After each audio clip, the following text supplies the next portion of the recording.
श्री गणेशाय नमः।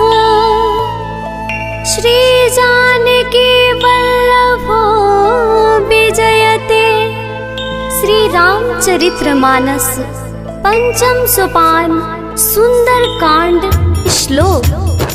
शांतं शाश्वतं प्रमेयमनघं निर्वाण शांति प्रदं ब्रह्मा शंभो फणीन्द्र शिव्यं निशं वेदांत वेदं विभुं रामाख्यं जगदीश्वरं शुरगुरुं महामनुष्यं हरिं वन्देऽहं करुणाकरं रघुवरं भूपालचूडामणिं नान्यास्पृहा रघुपते हृदयस्मदीये सत्यं वदामि च भवानखिलान्तरात्मा भक्तिं पर्यक्ष रघुपुङ्गौ निर्भराम मे कामादिदोषरहितं कुरु मानसं च अतुलितबलधाम हिंशैलाभदेहं धनुज्वं कृशानं ज्ञानिनां ग्रग्ण्यं सकलगुणनिधानं वानराणां धीशं रघुपतिप्रियभक्तं वातजातं नमामि। जय जय श्री सीताराम।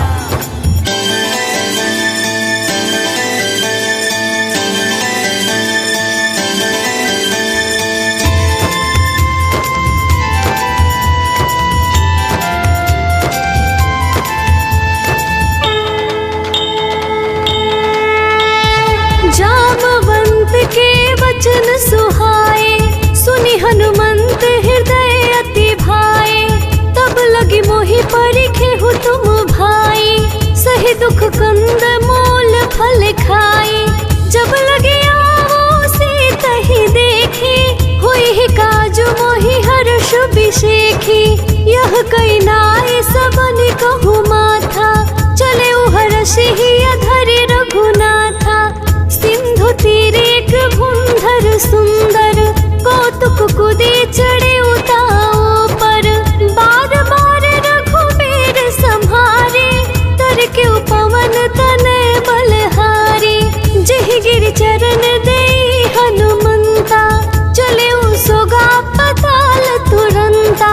जिमि अमोघ रघुपति करबाना एहि भांति चले हनुमाना। जलनिधि रघुपति दूत बिचारी तय में नाक होहि श्रमहारी। हनुमान तेहि परसा कर पुण्य किन्ह प्रणाम।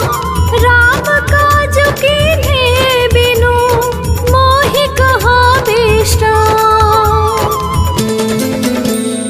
जात पवन सुत देवन देखा जाने कहूँ बल बुद्धि विशेखा।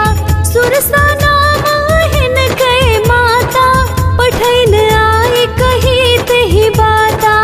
आज सुरन मोहि दीन आहारा सुनत बचन कह पवन कुमारा। राम काज करे फिर मैं आवो सीता कई सुधि प्रभु ही सुनावो। तब तब बदन बैठी हो आई सत्य कहो मोहि जान दे माई। कब नेहु जतन दई नहीं जाना ग्रससि न मोहि कहे हनुमाना। जो जन भरते ही बदनो पसारा कपितनु किन्ह दुगुन विस्तारा। सोरह जो जन मुख तेहि ठयवो तुरत पवन सुत 32 भयवो। जस जस सुरसा बदनु बढ़ावा तासु दुन कपि रूप दिखावा। सत जो जन तेहि आनन कीन्हा अति लघु रूप पवन सुत लीना। बदन पैठी पुनि बाहिर आवा मागा विदा ताहि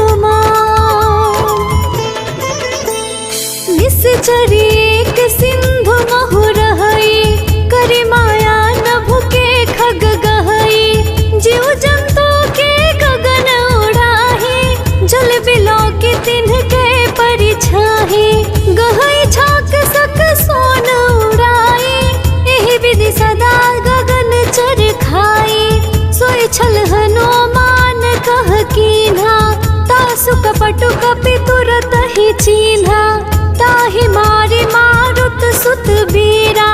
बारिधि पार गयो मति धीरा, जहाँ तहाँ देखी बन शोभा। गुंजत चंचर एक मधुलोभा, नाना तरु फल फूल सुहाए। खग मृग वृंद देखी मन भाए, सैल विशाल देखी एक आगे। तापर धाय चढ़े उभय त्यागे, उमा न कछु कपि के अधिकाई। प्रभु प्रताप जो काल्हि खाई, गिरि पर चढ़े लंका तेहि देखी। कहीं न जाई अति दुर्ग विषेखी, अति उतंग जल निधि चहु पासा। कनक कोट कर परम प्रकाशा, कनक कोट विचित्र मणि। कृत्य सुंदराय तना घना, चौहट हट सोबट विधि। चारु पुर बहु विधि बना, गज बाजे खच्चर निकर पदचर।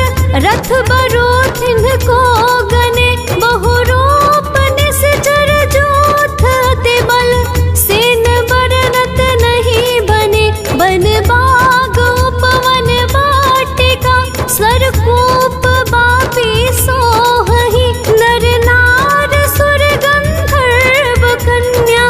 रूप मुनि मन मोहहि, कहु माल देह विशाल सन। समान अति बल गर्जहि, नाना अखाड़न बिरहि बहु विधि। एक एक तर्जहि, करि जतन भट कोटिन्ह विकट तन।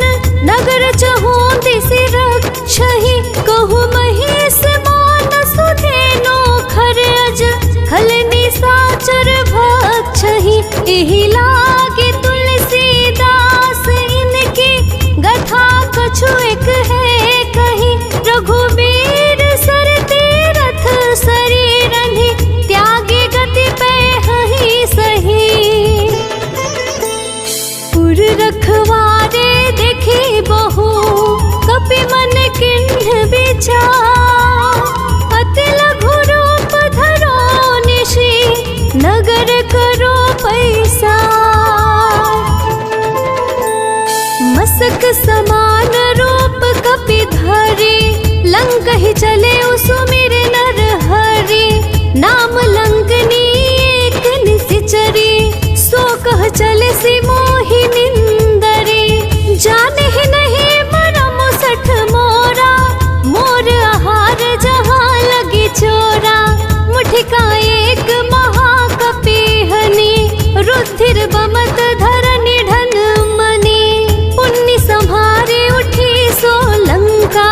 जुरि पानी कर विनय सशंका, जब रावण ही ब्रह्मवर दीन्हा। चलत बिरंचि कहा मोहि चीन्हा, बिकल हो सीते कपि के मारे।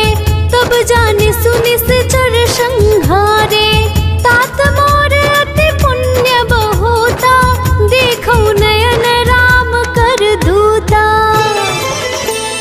तात स्वर्ग अपवर्ग सुख।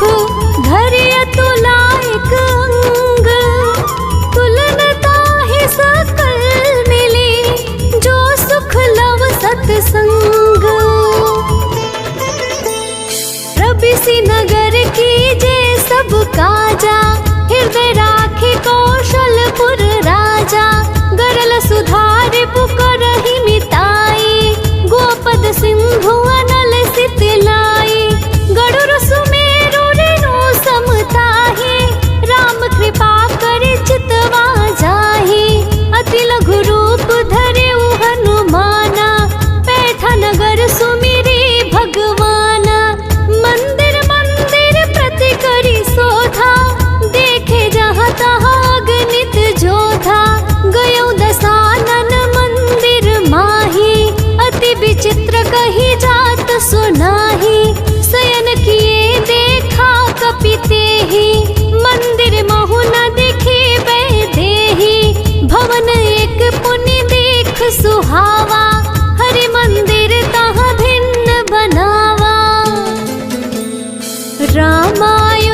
कपि लागा, तेहि समय विभीषण जागा। राम राम तेहि सुमिरन कीन्हा, हृदय हरष कपि सज्जन चीन्हा।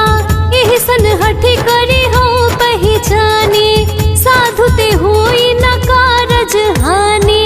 विप्र रूप धरि बचन सुनाए, सुनत विभीषण उठि तहाए। करि प्रणाम पूछी कुशलाए, विप्र कहु निज कथा बुझाए। कि तुम हरिदासन मह कोई, मोरे हृदय प्रीति अति होई। कि तुम राम दीन अनुरागी, आयहु मोहि करन बड़ भागी। तब हनुमंत कही सब राम कथा निज नाम। सुनत जुगल तन पुलक मन, मगन सुमिर गुण ग्राम। सुनहु पवन सुत रहनि हमारे, जिमि दस ननि महु जीभ विचारी। तात कबहु मोहि जानी अनाथा, करिहहि कृपा भानुकुल नाथा। तामस तनु कछु साधन नाही, प्रीति न पद सरोज मन माही। अब मोहि भाव भरोस हनुमंता, बिनु हरि कृपा मिलहि नहीं संता। जो रघुबीर अनुग्रह कीन्हा, तो तुम मोहि दरसु हठि दीन्हा। सुनहु विभीषण प्रभु कह रीति, करहि सदा सेवक पर प्रीति। कहु कवन में परम कुलीना, कपि चंचल सब ही विधिहीना। प्रात ले जो नाम हमारा, तिहि दिन ताहि न मिले आहारा। अस्में अधम सखा सुनो, मोहु पर रघुबीर। कीन्ही कृपा सुमिरि गुण, भरे बिलोचन नीर।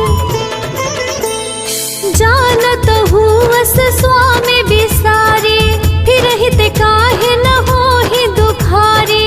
एहि विधि कहत राम गुण ग्रामा, पावा निर्वाच विश्रामा। पुनि सब कथा विभीषण कही, जेहि विधि जनक सुता तह रही।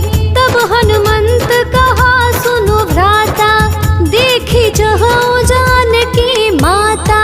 जुगति विभीषण सकल सुनाई, चले उपवन सुत विदा कराई। करि सोई रूप गयो पुनि तहवा, बन शोक सीता रह जहवा। देखि मनहि महु कीन्ह प्रणामा, बैठहि बीती जात निसि जामा। कृष तन शीस जटा एक बेनी, जपति हृदय रघुपति गुण श्रेणी। निज पद नयन दिए मन, राम कमल पद ली। परम दुखी भाव पवन सुत, देखे जानकी दीन। तरु पल्लव महु कहा लुकाई, करई विचार करो का भाई। तेहि अवसर रावण तहावा, संग नारी बहु किए बनावा। बहु विधि खल सित ही समुझावा, साम दाम भय भेद दिखावा।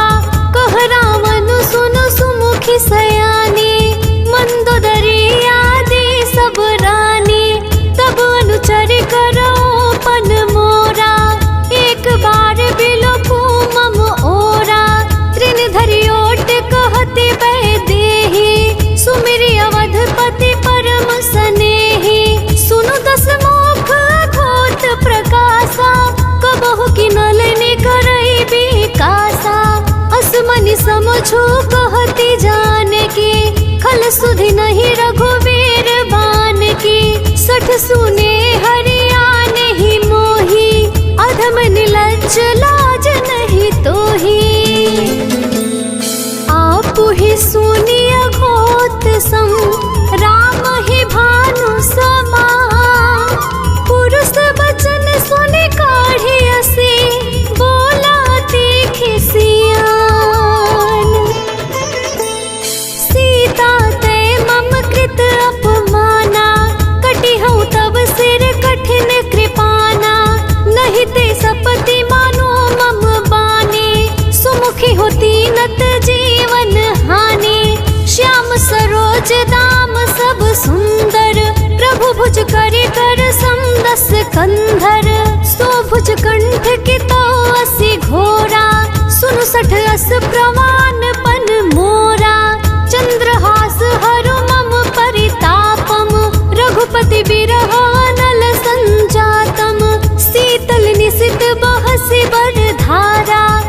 सीता हरु मम दुख भारा, सुनत बचन पुनि मारन धावा। मैं तनया कही नीति बुझावा, कहे से सकल निश्चरिन बोलाई। सीत ही बहु विधि त्रास हो जाई, मास दिवस मोह कहा न माना। तो मैं मारबि काढ़ कृपाना, भवन गयो दश कंधर, यहाँ पिशाचिनी वृंद। सीत ही त्रास दिखावही, धरहि रूप बहु मंद। त्रिजटा नाम राक्षसी एका, रामचरण रति निपुण विवेका। सबनो बोले सुनायसी सपना, सीतै से करहु हित अपना। सपने बानर लंका जारे, जातो धान सेना सब मारे। खर आड़ोर नगन 10 सीसा, मुंडित सिर खंडित भुज बीसा। एहि विधि सो दक्षिण दिशि जाई, लंका मनहु विभीषण पाई। नगर फिरी रघुवीर दोहाई, तब प्रभु सीता बोले पठाई। यह सपना में कहूँ पुकारी, हुई ही सत्य गए दिन चारी। तासु वचन सुनिते सब डरी, जनक सुता के चरण निपरे। जहाँ तहाँ गए सकल तब, सीता कर मन सोच। मास दिवस बीते मोही, मारहि निश्चर पोच। त्रिजटासन बोले कर जोरी, मातो विपत्ति संगिनी तय मोरी। तजो देह करो बेगी उपाई, दुसहु बिरहु अब नहीं सह जाई। आने काठ रचु चिता बनाई, मातो नल पुनि देह लगाई। सत्य करहि मम प्रीति सयानी, सुने को शर्मन सुल समबानी। सुनत बचन पद गहि समुझायसी, प्रभु प्रताप बल सुजसु सुनायसी। निसिना नल मिल सुनु सुकुमारी, अस कहि सो निज भवन सिधारी। कह सीता विधि भाव प्रतिकूला, मिलहि न पावन मिटिहि न सूला। देखियत परगट गगन अंगारा, अवनि न आवत एक उतारा। पावक मैं शशि शत्रुवत नागी, मानहु मोहि जनि हित भागी। सुनहि विनय मम विटप अशोका, सत्य नाम करु हर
बचन सप्रेम सुनी उपजा मन विश्वास। जाना मन क्रम वचन यह कृपा सिंधु करदास। हरि जन जाने प्रीति अति गाढ़ी सजल नयन पुलकावती बाढ़ी। बुड़त विरल जलधि हनुमाना भयो तात मो कहूँ जल जाना। अब कहूँ कुशल जाऊँ बलिहारी अनुज सहित सुख भवन खरारी। कोमल चित कृपाल रघुराई कपि कहि हेतु धरि निठुराई। सहज बानी सेवक सुखदायक कबहु सुरति करत रघुनायक। कबहु नयन मम शीतलताता होई हई निरखे श्याम मृदु गाता। वचन नाम नयन भरि बारे अहनाथ हो निपट बिसारी। देखि परम बिरहा कुल सीता बोल कपि मृदु बचन विनीता। मातु कुशल प्रभु अनुज समेता तब दुख दुखी सुकृपा निकेता। जनि जननी मानहु जियऊना तुम ते प्रेम राम के दूना। रघुपति कर संदेशो अब सुनो जननी धरि धीर। अस कहे कपि गद गद भयो भरे बिलोचन नीर। कहेउ राम वियोग तब सीता मोह सकल भय विपरीता। नौ तरु किस लय मनोह किसानो काल निसा सब निसि शशि भानो। कुबलय विपिन कुंत बनि सरिसा बारिद तपल तेल जनु बरिसा। जे हित रहे करत तेई पीरा उरग श्वास सम त्रिवद समीरा। कहेहु ते कछु दुख घटी होई काहे कहो यह जान न कोई।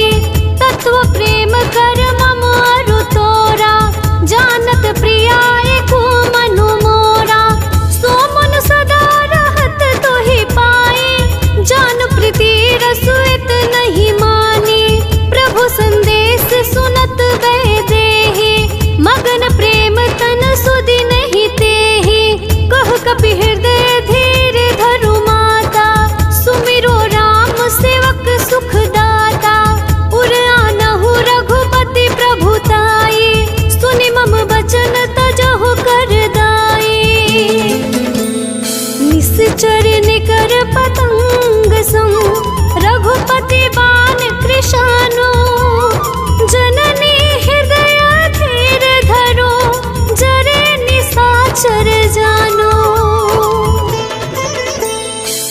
जो रघुबीर होते सुधि पाई करते नहीं विलम्ब रघुराई। राम बाण रवि में जान की तम बरुथ कह जातु धान की। अब ही मातु में जाऊं लवाई प्रभु आयसु नहीं राम दोहाई। कछुक दिवस जननी धरु धीरा कपिन सहित आई हहि रघुबीरा। निश्चर मारे तो ही ले जय हहि तिहु पुर नारदादि जसु गई हहि। है सुत कपि सब तुम ही समाना जातु धान अति भट बलवाना। मोरे हिर गए परम संदेहा सुनि कपि प्रगट कीन्ह निज देहा। कनक भूधरा कार शरीरा समर भयंकर अति बलबीरा। सीता मन भरोसे तब भयवो पुनि लघु रूप पवन सुत लयवो। सुनु माता शाखा मृग नहीं बल बोधि विषा। प्रभु प्रताप ते गरुड़हि खाए परम लघु ब्याल।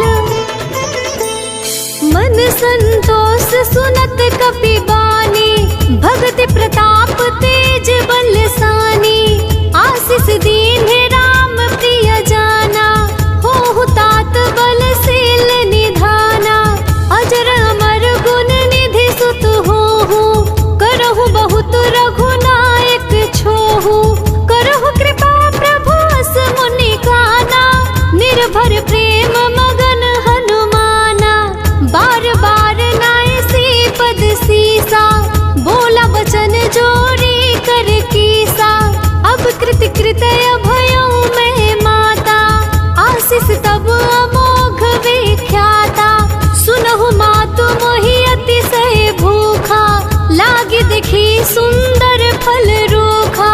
सुनु सुत करहि विपिन रखवारी, परम सुभट रजनी चर भारी।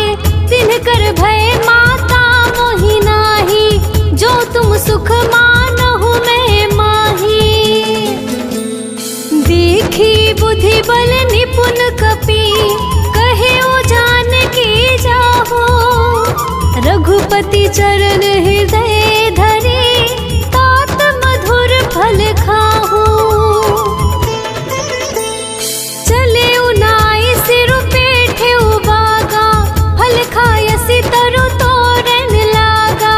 रहे तहाँ बहु भट रखवारे, कछु मारे सी कछु जाई पुकारे। नाथ एक आवा कपि भारी, तेहि अशोक बाटिका उजारी। खायसी फल अरु बिटप उपारे, रक्षक मरदि मरदि महि डारे। सुनि रावण पठये भट नाना, तिन्है देखी गरजेउ हनुमाना। सब रजनीचर कपि संघारे, गए पुकारत कछु अधमारे। पुनि पठयु तेहि अक्ष कुमारा, चला संग ले सुभट अपारा। आवत देखी बिटप गहि तरजा, ताहि निपाति महाधुनि गरजा। कछु मारसी कछु मरदेसी, कछु मिलायसी धरे धोरे। कछु पुनि जाहि पुकारे, प्रभु मर्कट बल भोरे। सुनि सुत बंध लंकेश रिशाना, पठयसि मेघनाथ बलवाना। मारसि जन सुत बांधे सुताहि, देखिय कपिहि कहाँ कर आहि। चला इंद्रजित अतुलित जोधा, बंधु निधन सुनि उपजा क्रोधा। कपि देखा दारुण भट आवा, कटकटाई गरजारु धावा। अति विशाल तरु एक उपारा, बिरथ कीन्ह लंकेश कुमारा। रहे महाभटता के संगा, गहि गहि कपिट मर्दय निज अंगा। तिनहि निपाति ताहि सन बाजा, भिर जोगल मानहु गज राजा। मुठिका मारे चढ़ा तरु जाई, ताहि एक क्षण मुरझाई। उठी बहुरि किन्हसि बहु माया, जिति न जाय प्रभंजन जाया। ब्रह्मास्त्र तेहि साधा, कपि मन किन्ह विचार। जो न ब्रह्म सर मानवो, महिमा मिटई अपार। ब्रह्म बान कपि कहु तेहि मारा, पर तिहु बार कटुक संहारा। तेहि देखा कपि मरुछित भयउ, नाग पास बांधसि ले गयउ। जासु नाम जपि सुनहु भवानी, भव बंधन काटहि नर ज्ञानी। तासु दुत के बंध तरु आवा, प्रभु कारज लगे कपिहि बंधावा। कपि बंधन सुनि निश्चर धाये, कौतुक लगे सभा सब आए। 10 मुख सभा देखे कपि जाए, कहि न जाए कछु अति प्रभुताई। कर जोरे सुर दिस विनीता, भृकुटि बिलोकत सकल सभीता। देखि प्रताप न कपि मन शंका, जिमि यहि गण महु गरुर असंका। कपिहि बिलोकिक दशानन, बिहसा कहि दुर्बाद। सुत बध सुरति किन्हि पुनि, उपजा हृदय विषाद। कह लंकेश कवन तय कीसा, केहि के बल घाले बन खीसा। की धौ श्रवण सुनेहि नहीं मोहि, देखौ अति असंग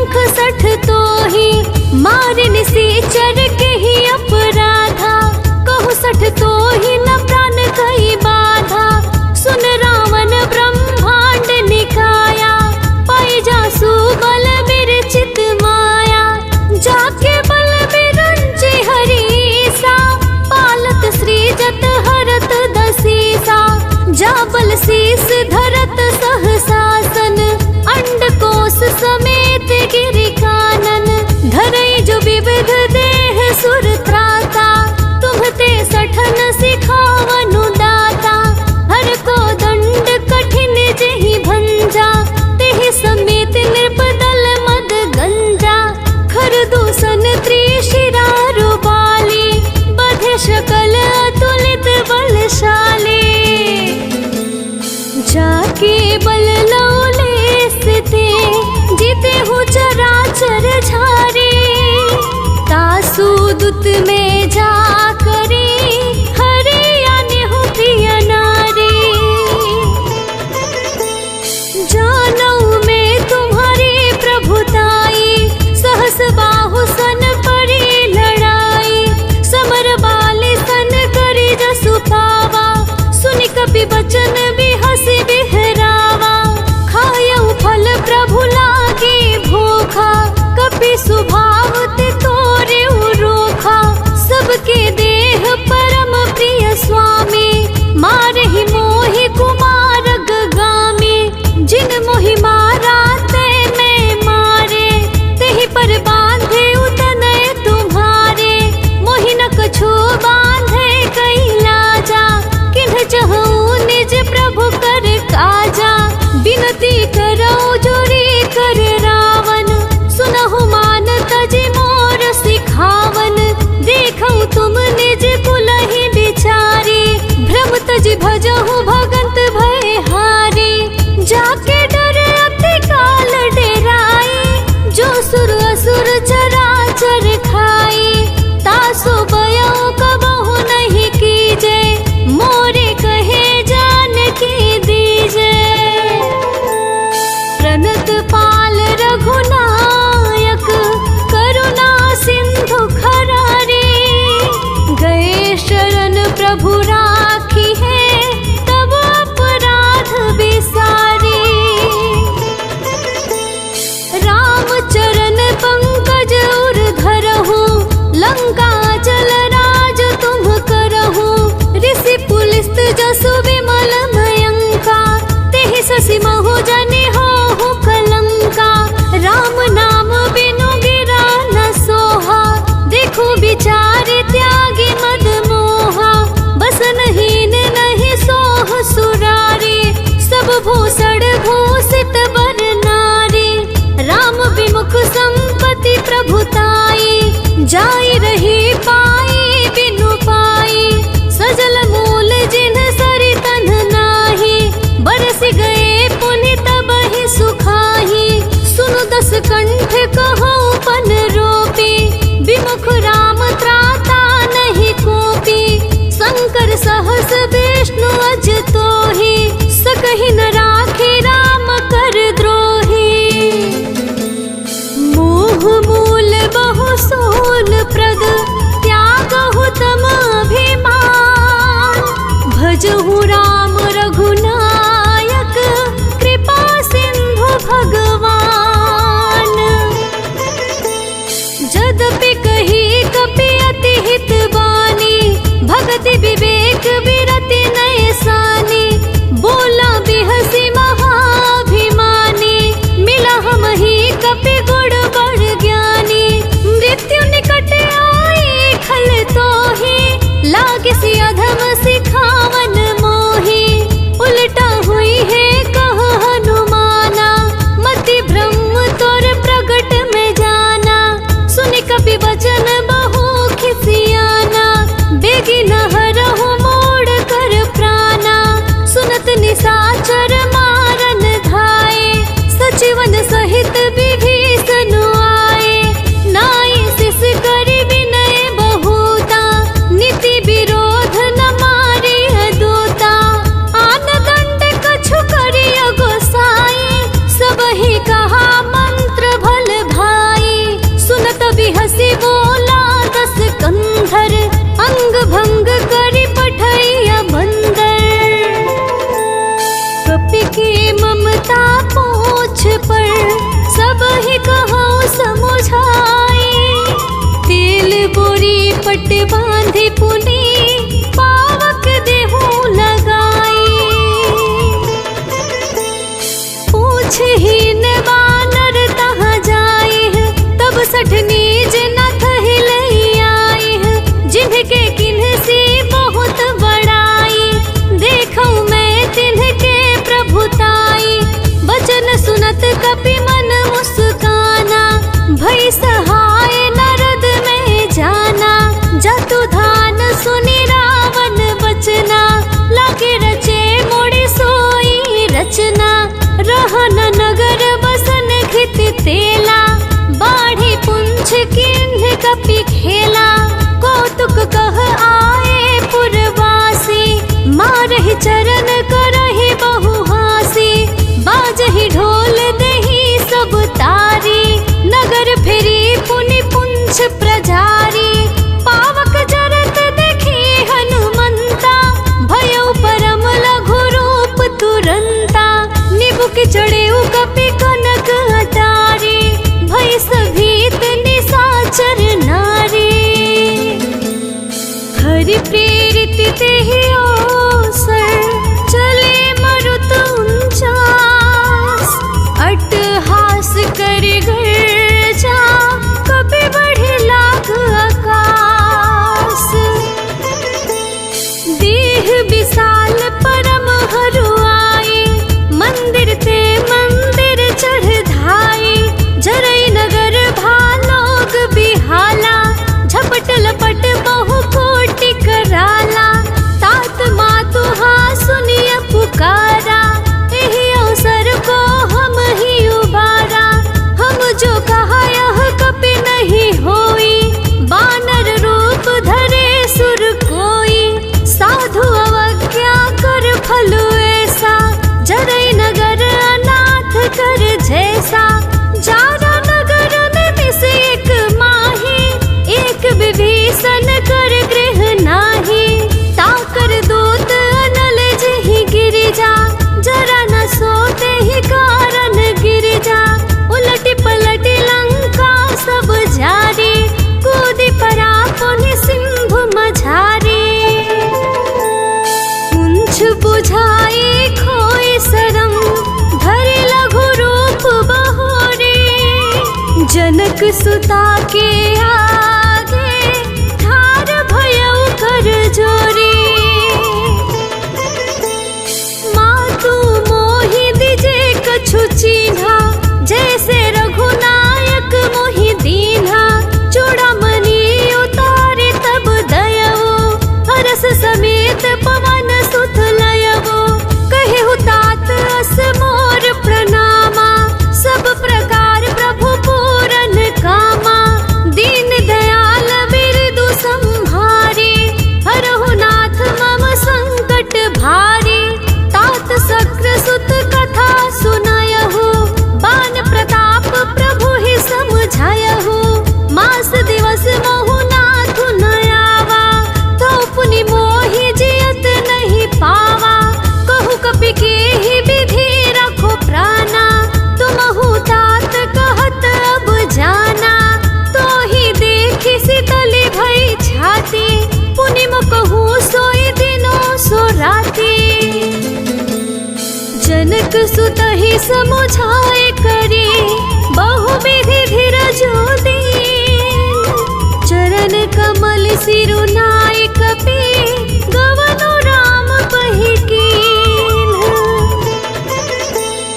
चलत महाधुनि गरजसि भारी, गर्भ वस्त्र वही सुनि निश्चर नारी, नाघि सिंधु एहि पार ही आवा, सबद के किला कपि न सुनावा, हर से सब बिलो की हनुमाना, नूतन जन्म कपिन तब जाना, मुख प्रसन्न तन तेज विराजा, किन्ह श्री रामचंद्र कर काजा, मील सकल अति भय सुखारे, तलफत मीन पाव जिमि बारी, चले हर से रघुनायक पासा, पूछत कहत नवल इतिहासा, तब मधुबन भीतर सब आए, अंगद समत मधु फल खाए, रखवारे जब वर्जन लागे, मुष्टि प्रहार हनत सब भागे, जाई पुकारे ते सब बन उजार जुबराज, सुनि सुग्रीव हरस कपि, कर आए प्रभु काज, जो न होती सीता सुधि पाई, मधुबन के फल सकहि की खाई, एहि विधि मन विचार कर राजा,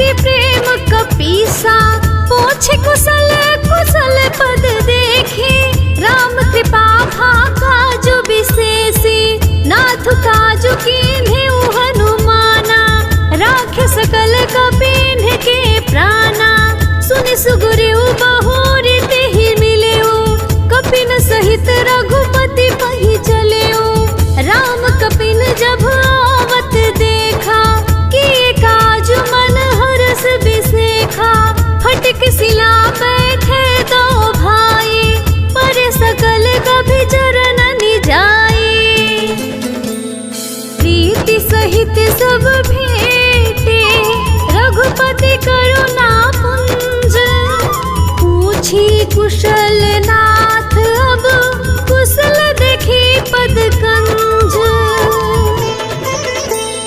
जामवंत कह सुनु रघुराया, जा पर नाथ करहु तुम दाया, ताहि सदा शुभ कुशल निरंतर, सुर नर मुनि प्रसन्नता ऊपर, सोई विजय विनय गुण सागर, तासु सुजसु त्रिलोक उजागर, प्रभु की कृपा भयउ सब काजो, जन्म हमार सुफल भाजो, नाथ पवन सुत किन्हीं जो करनी, सहसु मुख न जाए सुबरनी, पवन तनय के चरित सुहाए, जामवंत रघुपति ही सुनाए, सुनत कृपा निधि मन अति भाए, पुनि हनुमान हरषि अलाए, कहु तात के ही भांति जान के, रहते करते रक्षा स्व प्राण के,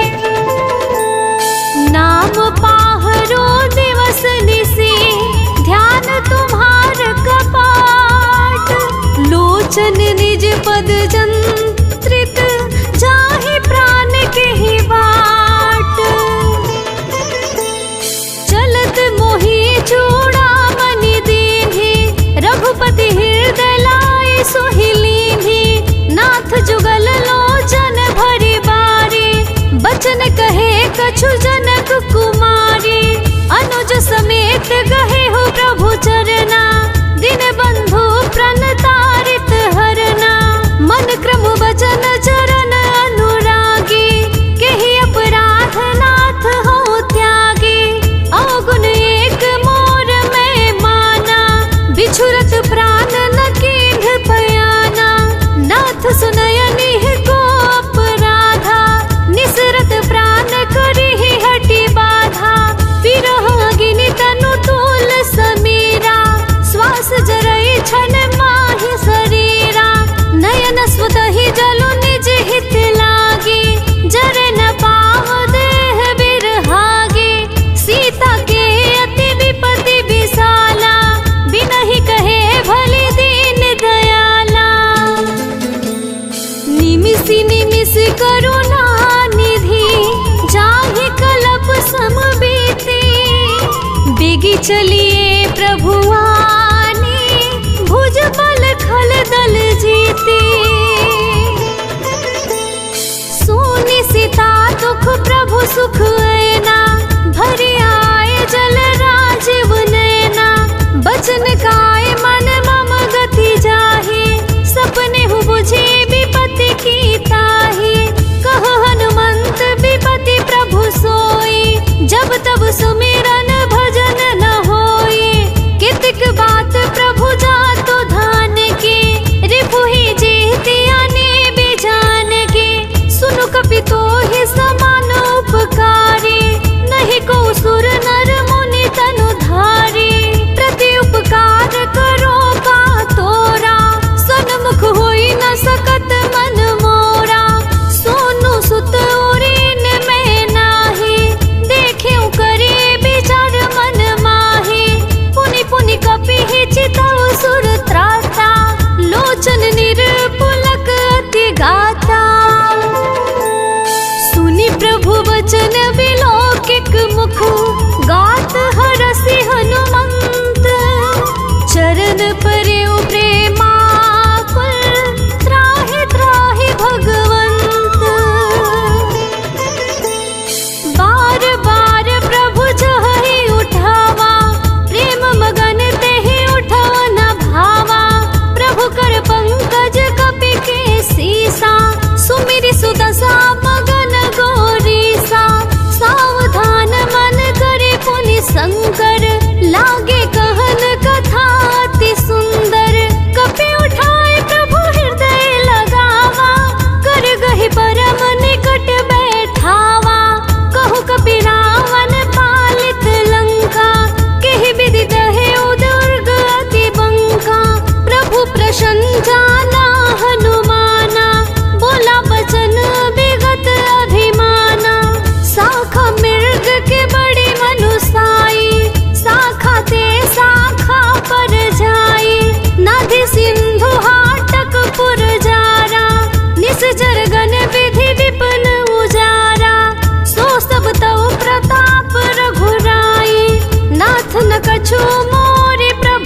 प्रभाव बड़वान लही जार सकई खलु तोल। नाथ भगति अति सुखदायनी देहु कृपा करे अन पायनी। सुनि प्रभु परम सरल कपि बानी एवं अस्तु तब कहे भवानी। उमा राम स्वभाव जेहि जाना ताहि भजनु तजि भावनाना। यह संवाद जासुर आवा रघुपति चरण भगति सोई पावा। सुनि प्रभु वचन कहहि कपि वृंदा जय जय जय कृपालु सुख कंदा। तब रघुपति कपिपति ही बोलावा कहा चले कर करहु बनावा। अब विलंब के ही कारण कीजे तुरत कपिन कहु आय सुदीजे। कौतुक देखि सुमन बहु बरसी नभ ते भवन चले सुर हरसी। कपिपति बेगी बोलाए आए जो थप जोथ। नाना बरन अतुल बल बानर भानु बरूथ। प्रभु पद पंकज नामहि सीसा गरजहि भालु महाबल कीसा। देखी राम सकल कपि सेना चितई कृपा करि राजीव नैना। राम कृपा बल पाई कपिंदा भय पछजोत मनहु गिरदा। हरस राम तब कीन्ह पयाना सगुन भय सुंदर सब नाना। जासु सकल मंगलमय कीर्ति तासु पयान सकुन यह नीति। प्रभु पयान जनाबै देहि हर की बाम अंग जनु कहि देहि। जोई जोई सगुन जान केहि होई असगुन भय रावण ही सोई। चलक टकु को बरने पारा गरजहि बानर भालु अपारा। नख आयुध गिरि पादप धारी चले गगन मही इच्छाधारी। के हरिनाद भालु कपि करही डगमगाहि दिग्गज चीक करही। चीक करही दिग्गज डोल मही गिरी लोल सागर खर भरे। मन हरस सब गंधर्व सुर मुनि नाग कीनर दुख टरे।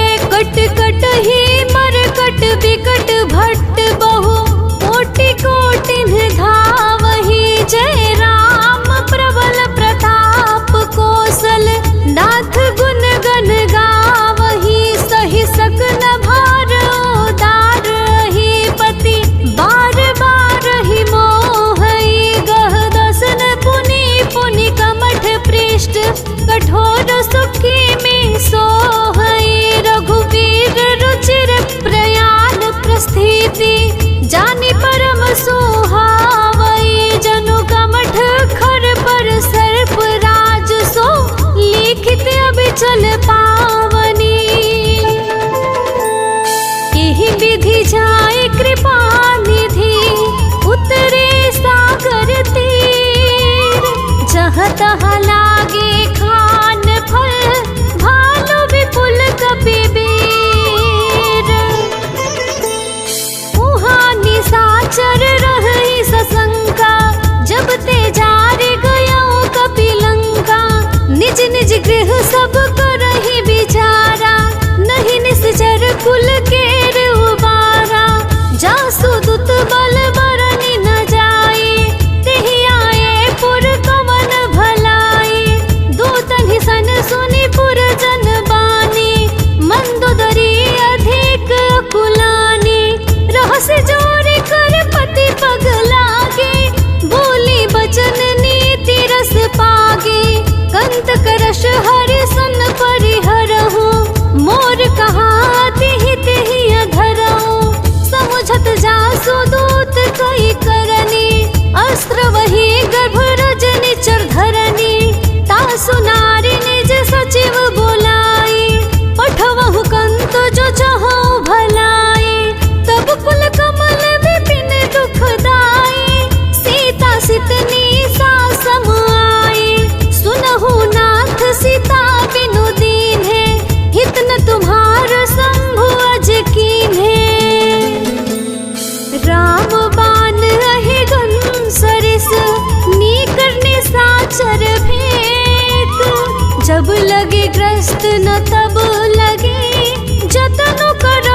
तजी टेक। श्रवण सुनी सठता करबानी, बिहसा जगत विदित अभिमानी। सभय सुभाव नारी कर साचा, मंगल महु भय मन अति काचा। जो वही मर कट कटी काई, जियहि बिचारे निसेचर खाई। कम पहिलो कप जाकी त्रासा, तासु नारी सभित बड़ी हासा। अस कहि बिहसी तारोर लाई, चले उ सभा ममता अधिकाई। मंदोदरी हृदय कर चिंता, भयो कंत पर विधि विपरीता। बैठे सभा खबरी असी पाई, सिंधु पार से ना सब आई। बुझे से सचिव उचित मत कहु, ते सब हसे मष्ट करि रहु।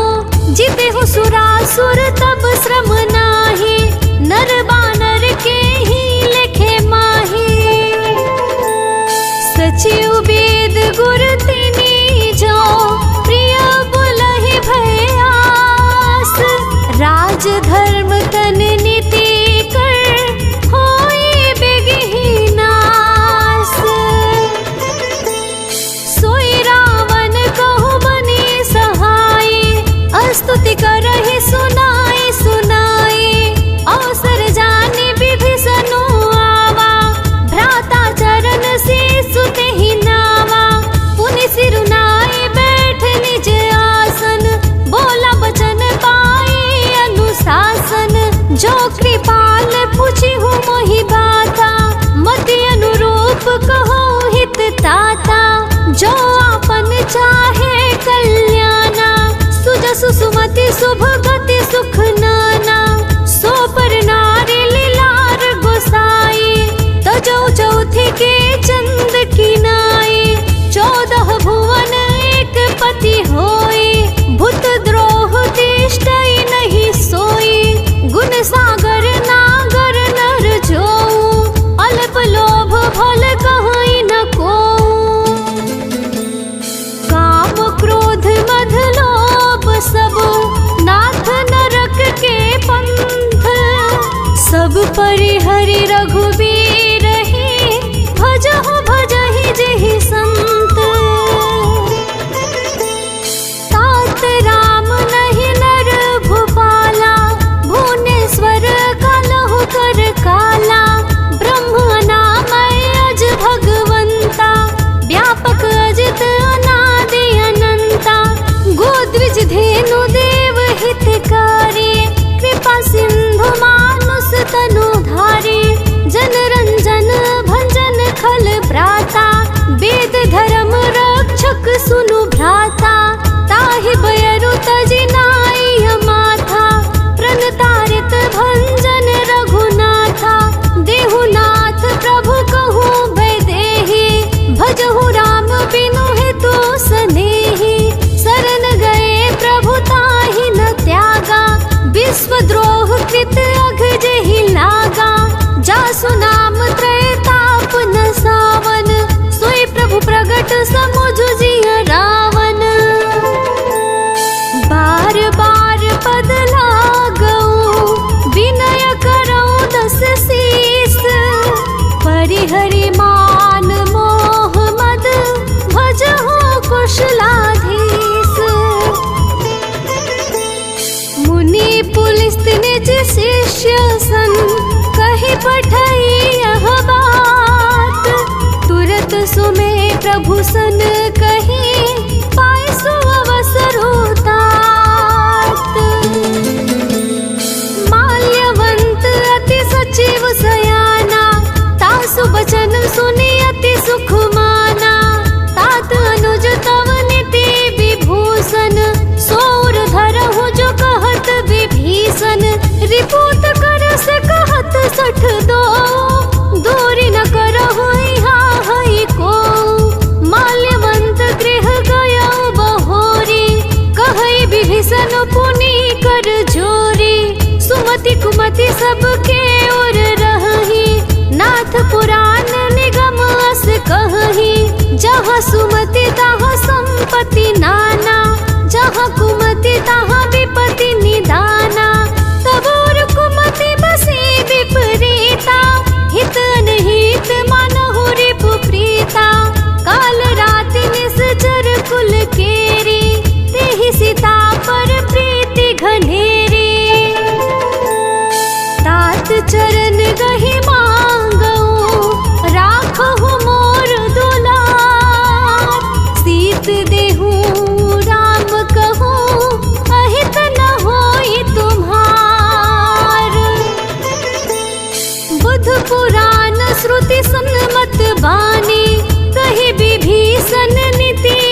कहसी नखल अस को जग माही, भुजबल जाहि जिता मैं नाही। ममपुर बसी तप सिंह पर प्रीति, 60 मिलु जाई तिन्हि कहु नीति। अस कहि कीन्हे से चरण प्रहारा, अनुज गहे पद बारहि बारा। उमा संत कई हई बड़ाई, मंद करत जो करई भलाई। तुम पितु सरस भले ही मोहि मारा, राम भजे हित नाथ तुम्हारा। सचिव संग ले नब पथ गयवो, सब ही सुनाई कहत अस भयवो। राम सत्य संकल्प प्रभु, सभा काल बस तोरी। मैं रघुवीर शरण अब, जाओ देहु जनि खोरी। अस कही चला विभीषणु जबहि, आयुहीन भये सब तबहि। साधु अवज्ञा तुरत भवानी, कर कल्याण अखिल के हानि। रावण जबहि विभीषण त्यागा, भयो विभव बिनु तबहि अभागा। चले हरषि रघुनायक पाहि, करत मनोरथ बहु मन माहि। देखि हो जाए चरण जल जाता, अरुण मृदुल सेवक सुख दाता। जे पद परसि तरी ऋषि नारी, दंडक कानन पावन कारी। जे पद जनक सुता और लाए, कपट सुरंग संग धर लाए। हरोर सर सरोज पद जेई, ओह भाग्य में दिखी हो तेई।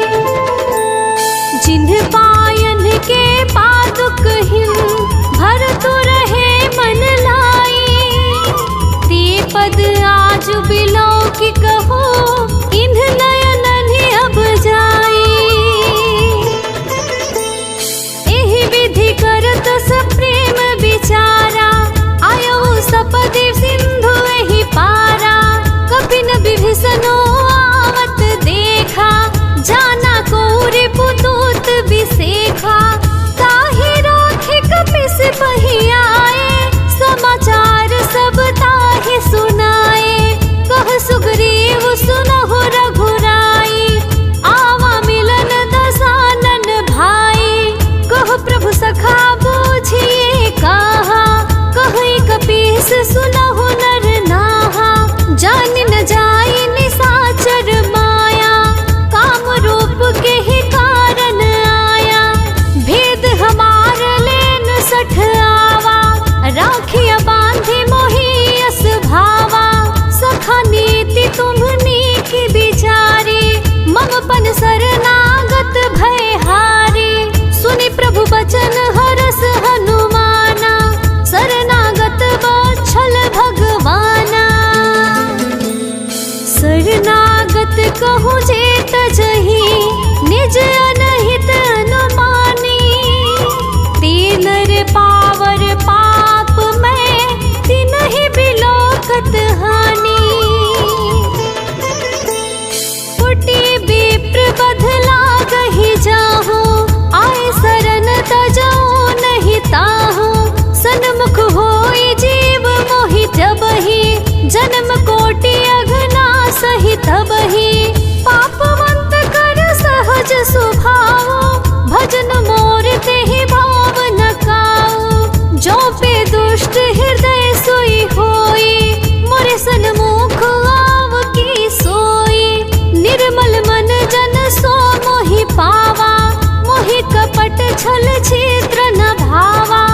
भेद लेन पठात सीसा, तबहु न कछु भय हानि कपीसा।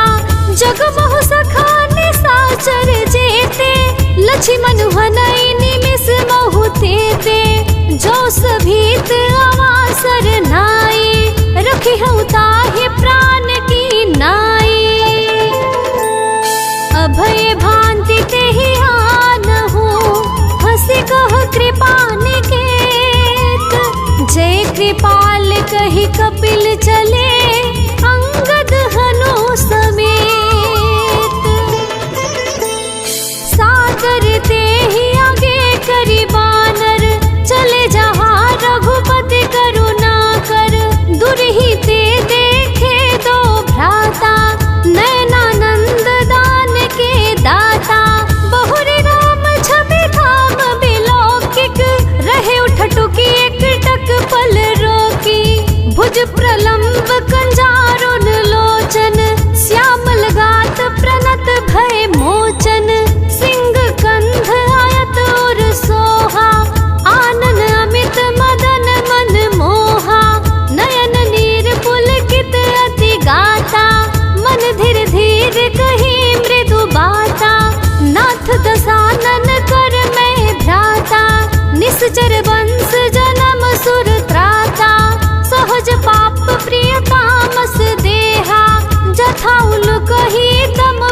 पद देख कुशल रघुराया, जो तुम कीन्ह जाने जन दाया। तब लगी कुशल न जीव कहूँ, सपने हो मन विश्राम। जब लगी भजत न राम कहूँ, शोक धाम तजी काम। जब लगी हृदय बसत खल नाना, लोभ मोह मच्छर मद माना। जब लगी उर न बसत रघुनाथा, धरे चाप सायक कठि भाथा।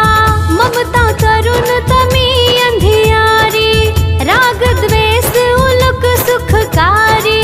तब लगी बसती जीव मन माही, जब लगी प्रभु प्रताप रवि नाही।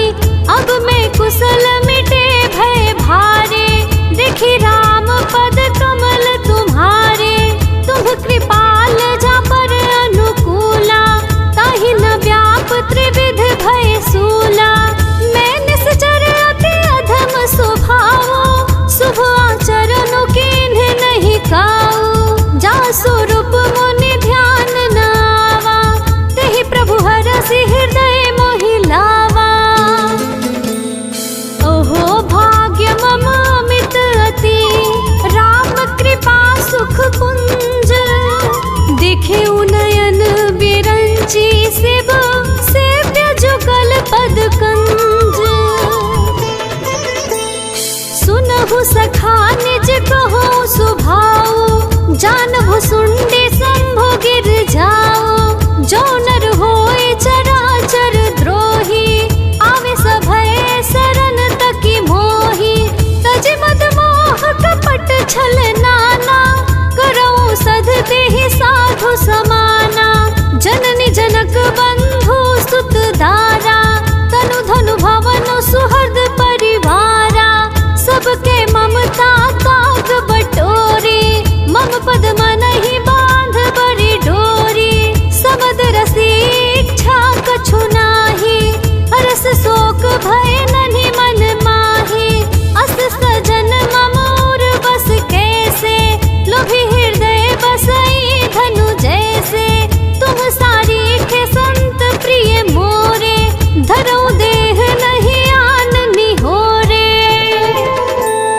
सगुन उपासक पर हित, निरत निति दृढ़ने। ते नर प्राण समान मम, जिनके दज पद प्रेम। सुनु लंकेश सकल गुण तोरे, ताते तुम अतिशय प्रिय मोरे। राम बचन सुनि बानर जूथा, सकल कहहि जय कृपा बरोथा।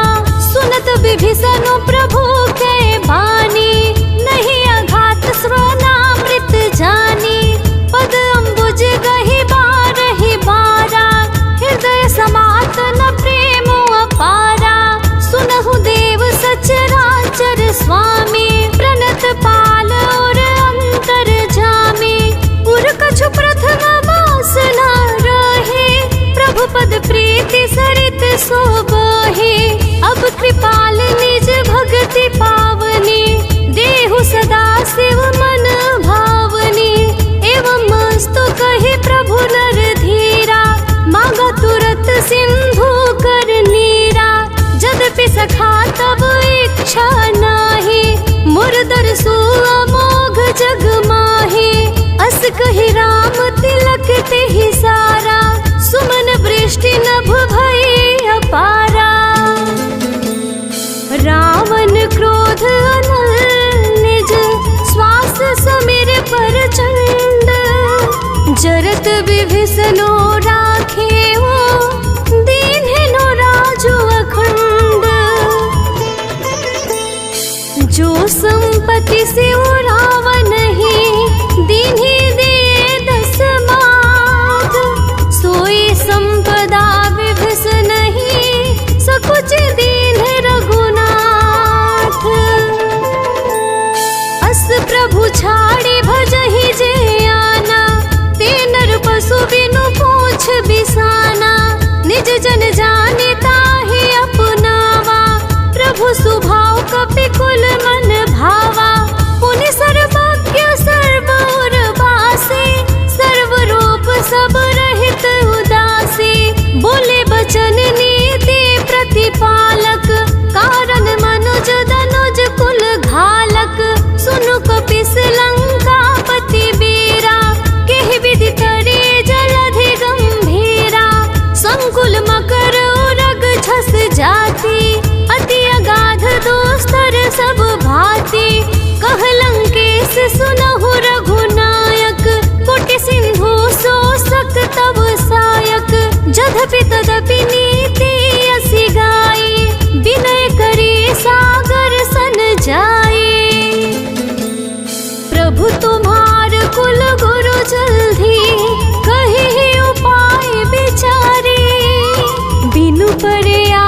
सागर तरे सकल भालु कपिधारी।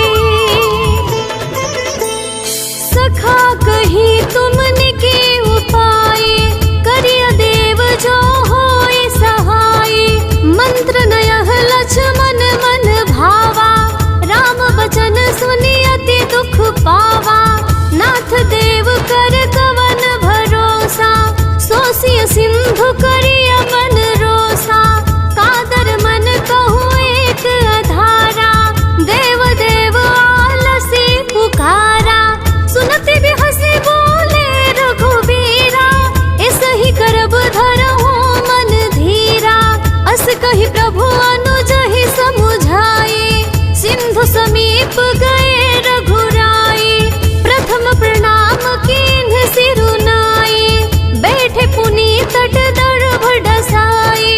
जब ही विभीषण प्रभु पही आए, पाछे रावण दूत पठाए।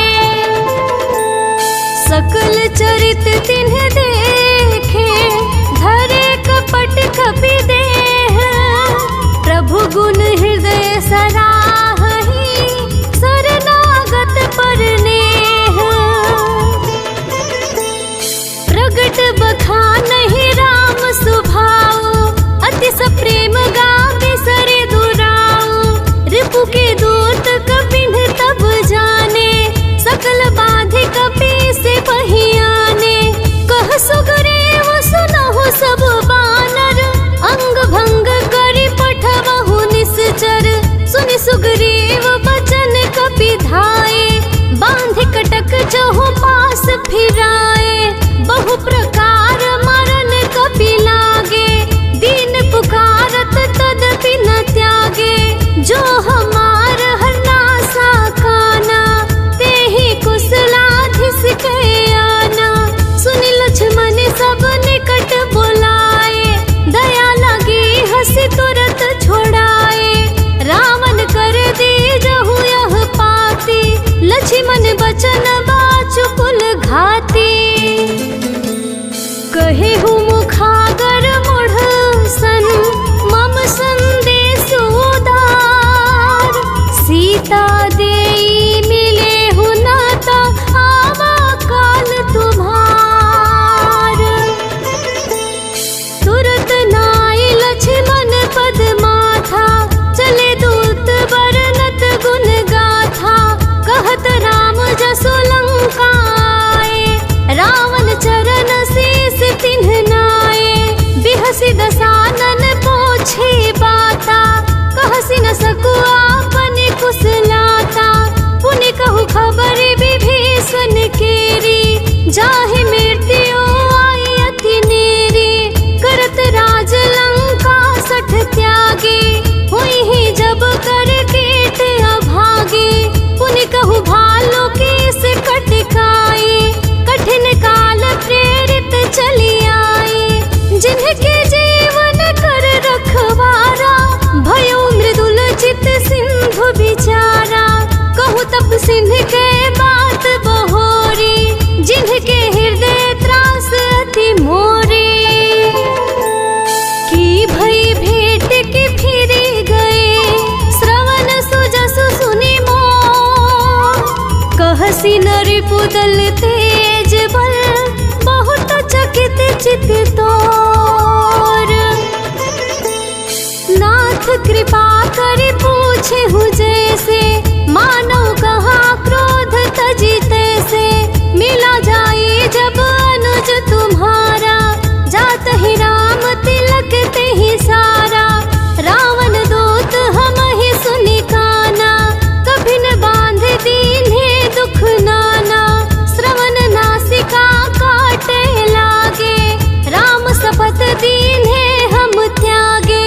पूछेहु नाथ राम कटकाई,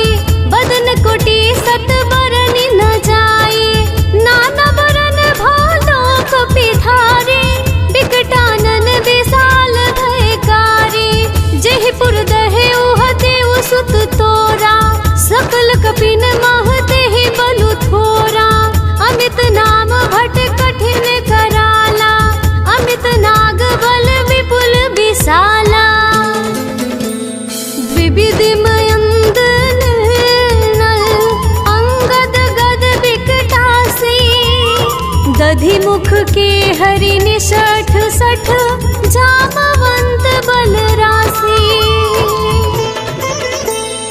एक कपि सब सुग्रीव समाना इन सम कठिन गनई को नाना। राम कृपा तुलित बल तिन्हि त्रिन समान त्रिलोक ही गनहि। असमय सुना श्रवण दस कंधर पद्म ठारह जो थप बंदर। नाथ कटक मह सो कपि नाहि जो न तुम ही जीते रन माहि। परम क्रोध में जहि सब हाथा आयस पै न देहि रघुनाथा। सो सहि सिंधु सहित झस ब्याला पूरहि नत भरि कुधर विशाला। मर्द गरद मिलवहि दस सीसा ऐसहि बचन कहहि सब कीसा। गरजहि तरजहि सहज असंका मानहु ग्रसन चहत हहि लंका। सहज सूर कपि भालो पुनि सिर पर प्रभु राम। रावण काल कुटी कहूँ जीति सकहि संग्राम। राम तेज बल बुद्धि विपुलाई शेष सहज सहस कहि न गाई। सकसर एक सो सीसत सागर तब भ्रातहि पूछे नय नागर। तासु बचन सुने सागर पाही मागत पंथ कृपा मन माही। सुनत बचन बिहसा दस सीसा जो अति मति सहाय कृत कीसा। सहज भीरु कर बचन दृढ़ाई सागर सन ठाने मछलाई। मुढ़ मृषा का करसी बढ़ाई रिपु बल बोधि था हमें पाई। सचिव सभीत विभीषण जाके विजय विभूति कहा जगता के। सुनिखल बचन दूत रिस बाढ़ी समय विचारि पत्रिका काढ़ी। रामानुज दीन्हि यह पाती नाथ बचाए जुड़ावहु छाती। बिहसि बाम कर लीन्हि रावण सचिव बोली सठ लाग बचावन। बातन मन ही रिझाई सठ जनी घाल से कुल खीस। राम विरोध न उबरसी शरण विष्णु अजीस। कीत जिमान अनुजियो प्रभु पद पंकज भृंग। होहि की राम सरानल खल कुल सहित पतंग। सुनत सभय मन मुख मुस्काई कहत दसानन सब ही सुनाई। भूमि पराकर गहत आकाशा लघु तापस कर बाग बिलासा। कह सुखनाथ सत्य सब बानी समझौ छाड़े प्रकृति अभिमानी। सुनहु बचन मम परिहरि क्रोधा नाथ राम सन तजहु विरोधा। अति कोमल रघुवीर सुभाऊ जगति अखिल लोक कर राऊ। मिलत कृपा तुम पर प्रभु करिहि उर अपराध नाए कऊ धरिहि। जनक सुता रघुनाथ ही दीजे इतना कहा मोर प्रभु कीजे। जब ते ही कहा देन वैदेही चरण प्रहार कीन्ह सठ तेहि। नाई चरण सिरु चला सो तहा कृपा सिंधु रघुनायक जहा। कर प्रणाम निज कथा सुनाई राम कृपा पहि गति पाई। ऋषि अगस्त्य की साप भवानी राक्षस भयउ रहा मुनि ज्ञानी। बंदी राम पद बारहि बारा मुनि निज आश्रम कहु पगुधारा। विनय न मानत जल्दी जड़ गए 3 दिन बीती। बोले राम सकोप तब भय बिनु होई न प्रीति।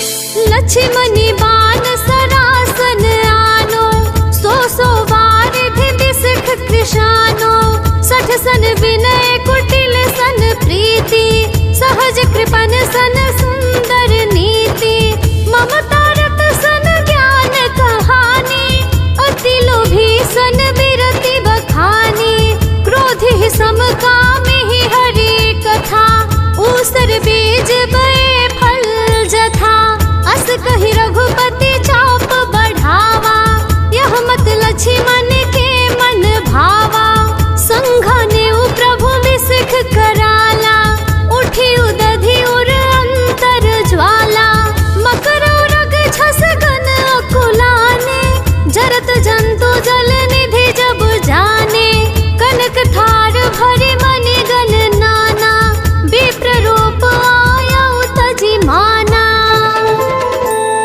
काटि ही पै कदरे फरई, कोटि जतन को सींच, विनय न मान खगेश सुनो, डांट ही पै नव नीच, सभय सिंधु गहि पद प्रभु केरे, क्षमहु नाथ सब गुण मेरे, गगन समीर अनल जल धरनी, इन्ह नाथ सहज जड़ करनी, तब प्रेरित माया उपजाए, दृष्टि हेतु सब ग्रंथ निगाए, प्रभु आय सुजेहि कह जस अहई, सोते ही भात रहे सुख लहई, प्रभु भल कीन्ही मोहि सिख दीन्ही, मर्यादा पुनि तुम्हारी कीन्ही, ढोल गवार शूद्र पशु नारी, सकल ताड़ना के अधिकारी, प्रभु प्रताप में जाप सुखाई, उतरी कटकु न मोरी बड़ाई, प्रभु आज्ञा पेल श्रुति गाई, करो सो बेगी जो तुम ही सुहाई, सुनत बिनती बचनती, कह कृपाल मुस्काई, जेहि विधि उतरे कपि कटको, तातो सो कहु पाई,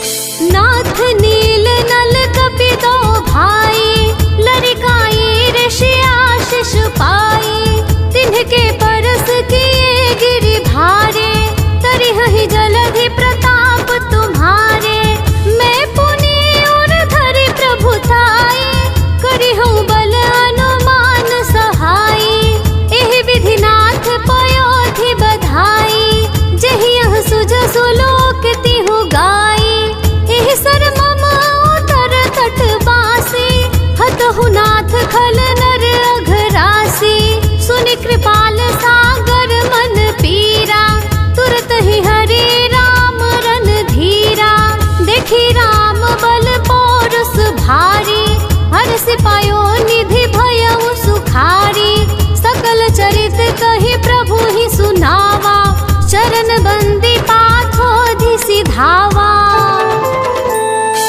निज भवन गौन्यो सिंधु सिरि, रघुपति यह मत भायउ, यह चरित कलि मलहर जथामति, दास तुलसी गायउ, सुख भवन संशय समन दवन, विषाद रघुपति गुणगना, तजि सकल आस भरोस गावहि, सुनहि संतत सठ मना, सकल सुमंगल दायक रघुनायक गुण गान, सादर सुनहि ते तरहि भव, सिंधु बिना जल जान। जय जय सीताराम। मास उत्तरायण 24वां विश्राम इति श्रीमद् रामचरितमानसे शकलकली कलुष विध्वंसने पंचमः सोपानः समाप्तः। सुंदर कांड का यह पाठ जिसने जिसने भी किया उसके जीवन में सब कुछ सुंदर सुंदर हो गया। जय जय सीताराम।